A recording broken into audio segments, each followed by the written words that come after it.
Dami ha, inabangan kita. Merenda, Anong tinda mo? Maruya, turon, banana Q, karyoka. Ano oras ka ba nagtinda? Kakaumpisa ko pa lang po. Kakaumpisa pa lang. Tingin. 1,000 mahigit. Oh, Turon ako na yun. Turon, ilan po? Kasi lang tayo yung mata. Magandang. Basta maganda. Yun na lang, yun na lang. Isa lang yung Carlo nung Sabi sa akin. banana piece kay Carlo lang. Gusto ko ito, malagkit to, di ba to? Opo, malakit po yan. magkano yung malagkit? 13 po. Nakain pa lang ako na tanghalian. Lahat po ng item, 13 na. Ano sa'yo? Sabi. Hindi daw sa kanya. Kumuha ka na lang. Hindi, kahit ano dyan yung mga sukal. Masukal daw. Maruya, masukal. Sugar na nilagay doon daw. Sana sukal na binili mo.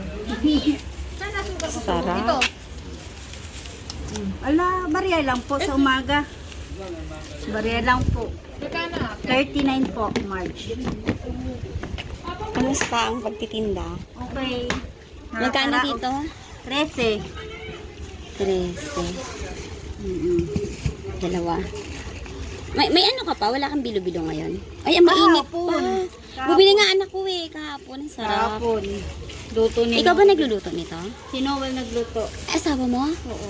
Wow! Hindi na nga siya masakit pwede masyadong Hindi na siya pwede masyadong magtrabaho. Kasi nga diba? no? Opo. Thank you po. Ito sa akin. Tapos... Oy, ate! Yung binili nyo! Akin na lang! Ba talaga, Marcia? At saka yung malagkit sa akin, dalawa. 13.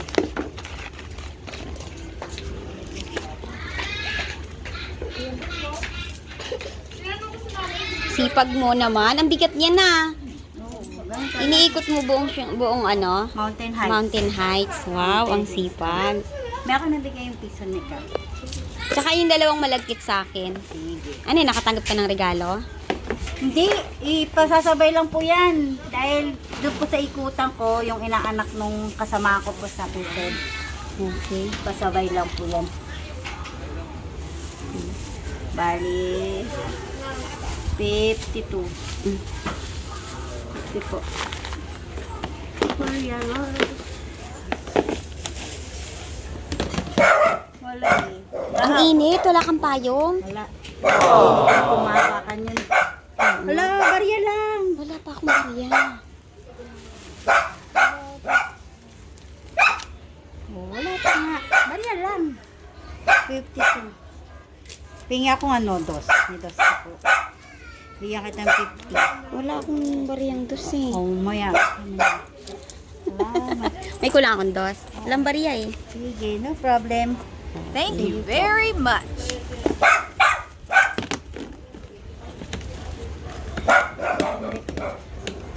Bye-bye.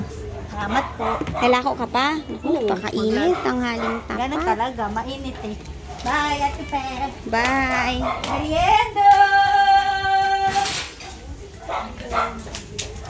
Merienda! Napakainit mga Karyoka ka-therapy. Ang at- sipag-sipag ni ate.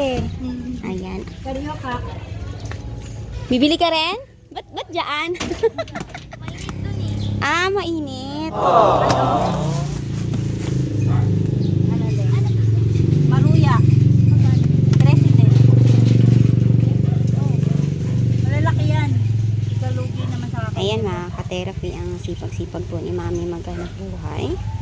Kahit napakainit. Anong oras na nga ba ngayon? Alauna 20. Ayan, at ang asawa niya po ay hindi na po pwedeng magtrabaho dahil Meron ko na nabigay Leon dos. karamdaman, hindi pwedeng mapagod ang uso. Pero siya ang nagluluto. Eh di ikaw pa namimili niyan. Opo, ako po namamalengke. Ako rin po yung ano. Okay.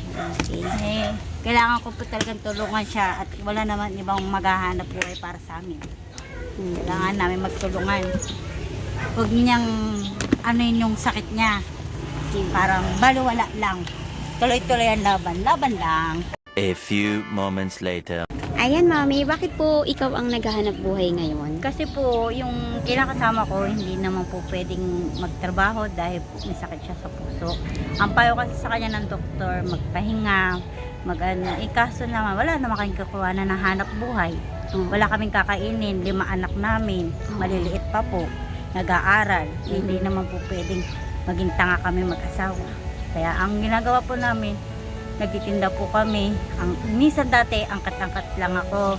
Eto, nanghiram ako ng puhunan para magtinda. Magkano po ang nahiram niyong puhunan na pinapaikot niyo? Ang pinapaikot ko po ngayon, 3,000. Okay. At Kaso po, yung bali po, nagalaw po namin din yung 2,000 kasi sa pangangailangan ng mga bata, 1,000 na lang po yung pinaikot namin. kayo po ba ay nangungupahan? Opo, Magkano po ang utang? 2,000 po. Okay. Ilang buwan na may sakit ang husband niyo? 1 taon at 1 buwan. Okay.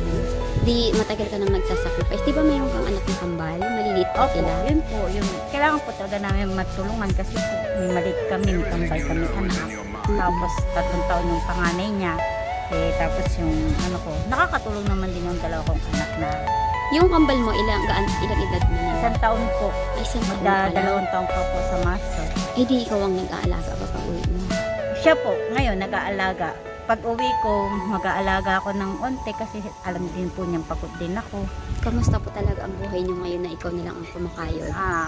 Kaya naman, kaso siyempre nandun yung sakripisyo, kahirap. Hindi na balat. Naghihina rin ako. Kailangan ko lang talaga na makukuha na ng pangangailangan namin kasi wala naman kami hanap buhay na mas yung kailangan ng mga anak ko kasi nag-aaral po sila lahat eh. Ano po sana ang hanap buhay na mas maganda para sa inyo? Mas gusto ko po yung ganito kasi alam ko kung paano kumita. Ko na po, danas ko na. Mas gusto niyo inilalako niyo pa? Opo. Di ba mahirap maglako ng...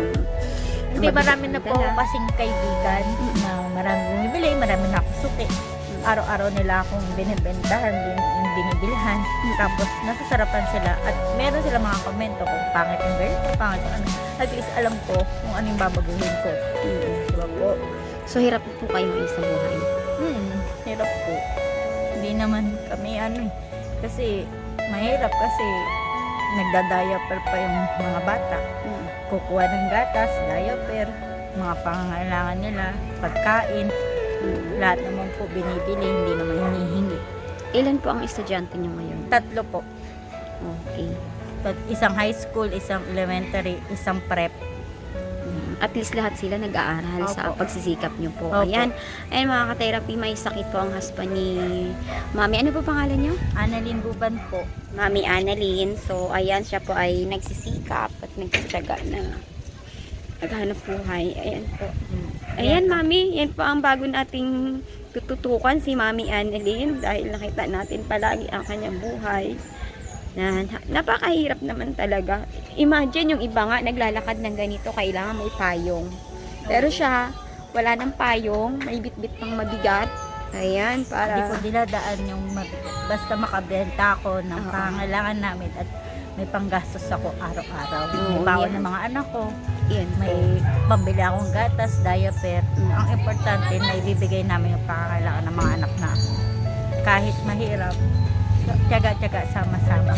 Opo. Ayan, ayan ang idilo natin mga ka-therapy. Nagtsatsaga, masipag, ayan, at nagsisikap po na mairaos ang pang-araw-araw na kabuhayan. Ayan, Mami, thank you so much po ha. Ayan, Okay. sana po ay may makapansin sa inyo pong kalagayan. Ayan po, at ngayong 2024 ay tututukan po natin ang kalagayan ni Mami. Sige po. Ayan, Mami Annalyn, sige po. Salamat po. Okay po.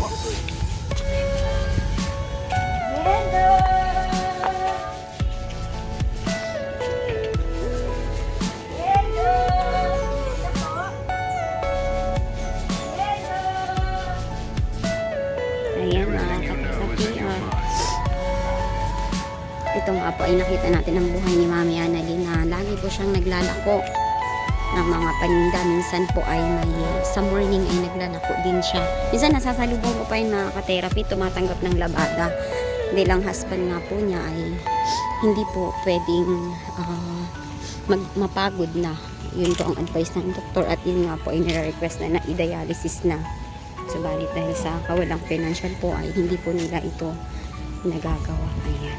Ayan, magandang araw po sa ating lahat mga ka-therapy. Happy 2024 po sa atin. Harapin po natin ang buhay ng masipag, matyaga at puno po ng pag-asa.